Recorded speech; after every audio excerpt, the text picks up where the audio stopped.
Hi everyone and welcome back to Chase More Reports on Friday the 1st of July with me, Richard Perry, market analyst at Handtech Markets. Let's look at cable. We've had another sell-off on cable yesterday on the back of the comments from Mark Carney. Carney was suggesting that basically it was his view that the economy was deteriorating or would deteriorate on the back of the Brexit, and that further monetary policy easing would be likely in the coming months in the summer. Subsequently that would mean probably August, because that's the next time we get an inflation report. Subsequent to that, it would be in November, so I think that's probably a bit late. But it certainly looks like that is what we're seeing now. So subsequently, cable's fallen quite strongly on the back of that, falling another couple of hundred ticks yesterday, and this minor rebound that we saw on cable, slight unwinding, got sold into, didn't it?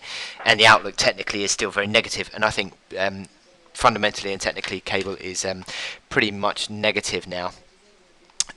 You've had a slight bit of good news out there today, which has given cable sort of 20 ticks of uplift, 20 or so in the last hour, and that's come on the back of the better than expected manufacturing PMI data for the UK, 52 spot 4 was it? No, 52 spot 1, sorry, which is much better than the 50 spot 0 that was expected by the market. So cable lifted slightly, but in the context of what we're looking at in terms of the Brexit decision, it's basically nothing, isn't it? So cable is sort of just mildly higher today, nothing too significant. But ultimately, I think that what we're going to see is a retest of these lows, really. That low 31.18.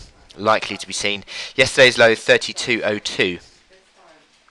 Slight bounce off that low, but again it's just rolling over, and I think ultimately any rallies are seen as a chance to sell on cable, so I think that will be the case in the days, weeks and months ahead. Likely to be further weakness in cable that we see. So that is exactly what we're looking out for today. Technical momentum is negative near term on the hourly chart, and I think rallies are a chance to sell. In terms of your resistance levels, you've got a minor pivot level, actually 33.60. If I stick my crosshair around that area, you can see that was a reaction low yesterday and a reaction high today. So 33.60 area, interesting pivot, sort of protecting 34.95 and 35.33, which, interestingly enough, 35.33 came in at just underneath that 35.55 pivot as well. So I wish you good luck in your trading on cable today, and I'll speak to you later. Thank you.